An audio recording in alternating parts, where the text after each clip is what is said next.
G'day there, and welcome to the lovely local hotel on Carlisle Street for Payks and Mora's Fantasy Review, and it's a good week for you, Payks. It is, Mora. We've been up and about all week. It was a come from behind, I think. We had no chance, but a pretty good game from the Gold Coast.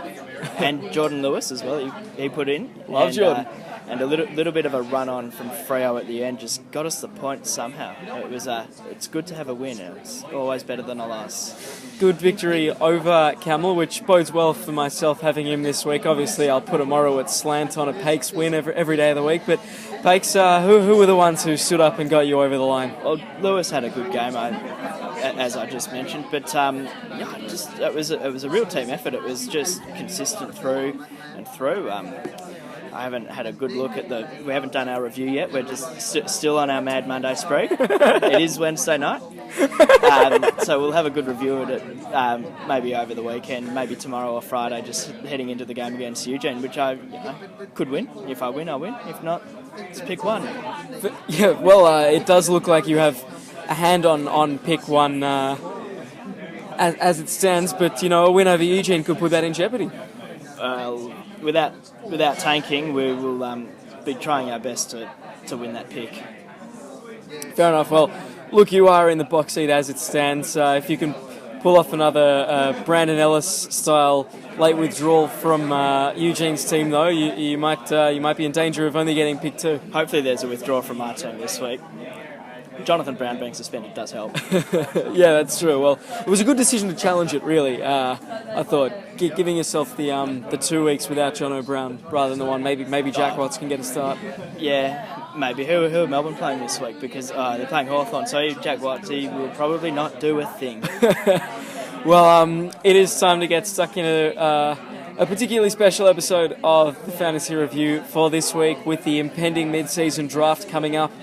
Just before we do, looking back at last week, how were those scores? That was incredibly large. It was something special. I had a loss this week, but I looked at my score. I was like, 1460. So at least the league will look at my score and say, well, at least he put up a good score. But it was in the bottom 5, I think, 1460. So remarkable scores all around, and congrats to everyone who cracked 1500. Well done, everyone. So, as we touched on just a second ago, it is the mid-season draft is upon us, and so we've wrangled up our draft expert to have a look at who your team should be looking at as the draft begins. Well, we're here with the winner of the week for the round. It was a very impressive score and a very impressive win over the old foe Ween. Congratulations, Tal. Thank you very much, Mara. It's good to be a big win. Good stuff. Yeah, it's always good to kill Ween off the ladder top. So, talk us through it. Some of your players really just looked fired up this week. What did you do to get them prepared for the game? Well, I just put up pictures of Ween around the training room and said, you know what, just hit it as hard as you can and then go out and fire up. That's Simpsons style, where Homer would put up the picture of Bart's enemy up on the wall. Did you get him to just glare at the picture of Ween on the wall? I was watching The Simpsons when I was speaking to them, so it makes sense. But yes, I just told Adam Goods, you know what, just go out there, don't listen to his racist comments and just win. That was a massive return from him. He's finally hit some form. Yes, that bloody time. High pick in the draft, you just gotta hope that one day he hits form, and now he's actually worth something in the trade. So I guess you're going to have to hope the same for guys like Zorko and Dawes, maybe Aaron Edwards. I think the door is closed on that one. Maybe. Very, very good. If he was half the player the Magic Door is, then... We have a wonderful world of doors. Talk to us about Garrick Ibbotson, because a couple of people scoffed when you selected him this year, but he's just been an absolute superstar. Some say Ibbotson's tears cure cancer. I like to think that, he's a gift to us all. And I hope he continues his great form. Is he going to win the election, Tony Ibbotson? Yes, he is. I guess you could say Ibbots on like Donkey Kong. He's been thinking of that one for a while. Very good. Well, we look forward to seeing the weem that comes out of your victory over the old rival this week. We're very privileged to have you on this week of all weeks to have a look at the mid-season draft that's coming on. You ready to to run the rule over that one? Yeah, why not? Let's give it a go. Well, it is time to have a look through the free agents who might get picked up in the draft pool. Adam Payks has politely excused himself from this part of the conversation as someone who is willing to pick Jack Watts in the top 100. He has decided that he's not worthy of a discussion about drafting. Tal, this is where you come in. We've got... not to mention that he's had the number 1 draft pick in the mid-season draft for the last 3 seasons. Is he gunning for the hat-trick or is he gunning for the double hat-trick? Which one is it? Oh, I don't know. I think he's just gunning for bottom. I think he's just assuming that he's getting the hat-trick Is he this year. tanking? Do you reckon he's tanking? No, I just think he just doesn't draft well at the start. I think you have to be good to actually be tanking. So you have to actually know that you can lose a game, but I think he just... Sometimes the teams are at the bottom because they choose to win, and sometimes it's because they choose not to win, and sometimes it's because they can't win. Anyway, we got to get stuck into it. First up, we're looking at some of the backs that are roaming around the free agent pool. Tal, I know you've had a look at them. What are some of the ones that you think might go to the coaches that need a backman? I think probably number 1 would be Stephen Gillum. He's pretty consistent, plays every game, he's getting in about the 70s. Number 2, maybe Cam O'Shea is up and comer. Seems to be getting quite a few games lately. And they are both players who spend the ball spends a lot of time in their back line. You know, GWS, Port Adelaide, so they'll be around the ball. True. Another one, if you want to go for consistency, I'd say Ben Rutten plays every game, although he's probably only getting you in about the 50s or 60s. True. Solid bench player if people need a bit of depth. That's couldn't go much worse than Benny Rutten. I mean, he does get a game. He's one of the first pick for the Crows. What do you think about someone like a Nathan Wright? He is young and inexperienced, and he's coming back from injury, but St Kilda is playing their young players, and he runs through the midfield, so that's good for backman. He doesn't play specifically as a back, so that's always a positive to take away. He's getting the ball through the middle quite a bit. What do you think about Rory Thompson? I like him. I think he's definitely growing, and he'll play the rest of the season. He is a ranger, so I'm not sure that might steer some coaches away. But then again, true. so is Tom Young, the soup man. Yeah, it's very spicy. Very spicy. And he also looks like he's getting a lot of game. That was terrible. He does look like he's getting a bit of game time, and so he might appeal to a coach who needs a consistent backman. Any final words on the backs? If you need any spare backs, you can trade to me. I've got quite a few free. Reece Shaw's coming back in about a week. The perennial 1 week, if you believe that or not, it's up to you, but he's going cheap. Fantastic. Well, it's due. He's due to actually come back in 1 week eventually. So Due is my middle name.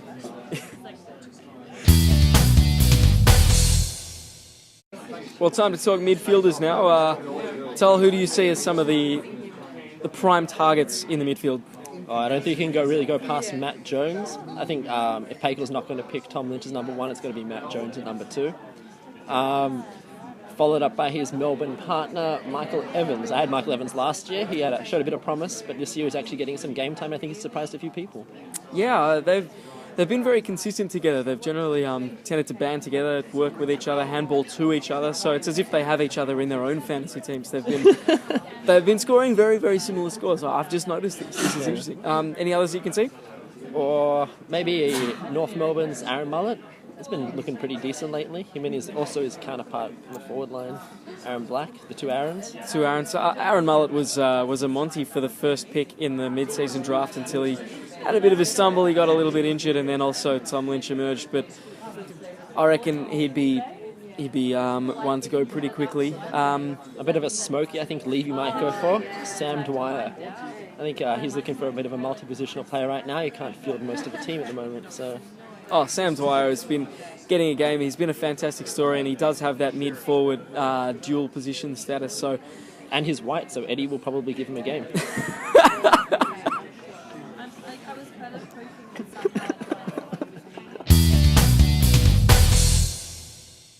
Moving on to the big man, the ruckman.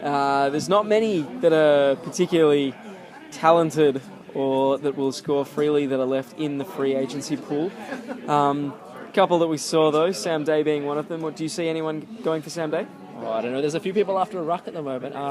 The infamous Andrew Langer and Ronald Glick. I think Ron Glick might probably go for a bit of Sam Day, leaving the horrible Max Gawn left for Langer, unless somebody else picks him up before him. I'm looking at you, Mora. Well, don't joke. I was considering picking the Maxi because Look, I do have Mark J. Meyer, and if he ever goes down, Max Gawn is a logical replacement. It worked for me with Daniel Gorringe when Zach Smith went down, so I am a little light on in the ruck department. So, Langer, if you want to trade for Max Gawn, Mate, I'm open. Yeah, And finally, we've got to move on to the blokes who kicked the winning score for you, the forwards. Tal, do you need any forwards? I've got plenty of forwards. I don't need any at the moment, but I'd be happy to trade some unless you want to pick up some in the draft. Well, I was hoping you might have some ideas for me on who to draft should there be some forwards left when it comes to my pick. Oh, well, I think the obvious one here is Tom Lynch, and I think Payks got that one secured in the bag. Unfortunately for Tom Lynch, it does look like he is ending up at Payks' team. He has been just a revelation, and he really, really has enjoyed himself since... Kicking those 12 goals. Well, since the 12 goals in one day, and just generally since the forward line became open to him with Walker's injury. Yeah, true that. Anyone else you can see? I'm thinking Aaron Black at the moment. He's looking quite good. Every week I look at my fan footy. Ladron is always up there. He's always just getting in there. He's actually turning out to be quite a nice player for fantasy footy. Yeah, he's very difficult for opposition teams to match up on. So he beats his opponent a lot because there's no real obvious matchup for him. So that's something that's good. I've noticed Adam Tomlinson just gets a lot of the ball. He's got the 1999 Shane Crawford haircut as well, so he might even pop a few Brownlow votes to his name. You can never be safe though with GWS players. It's a bit hit and miss sometimes. Look at Toby Green, for example. He just faded completely this year. And there's a lot. If you're not one of the core like Shield, Smith, Adams players, you're likely to get rotated. So it is a risk, but no risk, no reward, as they say. Again, we've got the multi-positional players coming in. There's Sam Day, Sam Dwyer, the two Sammies. Yep. Again, I think Sam Dwyer is probably a bit more valuable than Sam Day, but those who want to ruck, by all means, get a ruck forward. Oh, Sam Dwyer put up 100 last week or the week before, so he's got the potential. Definitely a worthwhile pick. Another one that's young but will get game time is Jakey Stringer of the Bulldogs, early draft pick from last year, and already kicked one of the goals of the season. I'm thinking Lawrence might try and get him in to complete the trio of Western Bulldogs rookies. Has he got McRae and Johannesson as well? South African picks up the South African. That's obvious. Look, Jared Lyons, if he can finish picking out all of Jack Zeebel's forearm from his cheekbone, then he might be worthwhile picking up. And one smoky that I would consider, and I would urge people to consider, and hear me out on this one, Sydney's Jed Lamb, right? Now, I know his average is pretty poor, but that is because he's been the sub the times that he's played. Look, you have to be okay to get a game at the reigning premiers, and he's not going to be sub every time.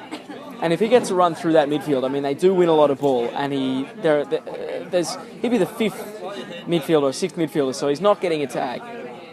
I would suggest that you might want to consider someone like Jed Lamb. I don't know. What do you think about it? I don't know. Listen, once again, he's one of those fringe players. You could be taking a big risk. It might be a good or a bad pick, but you never know. You never know with these potential subs. Very good, Tal. Very good. I can't go on with that. I've got nothing now.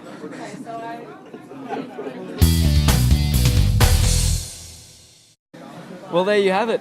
Our resident draft expert's thoughts on who he thinks might go and who would be the best picks in each position. Thanks for your time, Tal. Thanks for having me. Thanks, boys, for the advice. And also, just a really quick thank you on the really, really kind the kind words that you found from the bottom of your heart in regards to my team.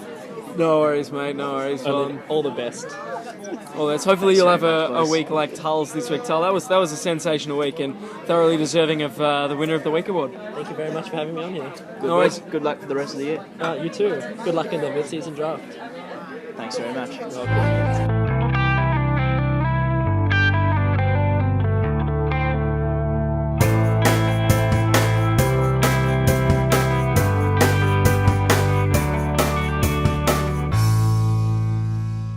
And Langer, I'm coming for you.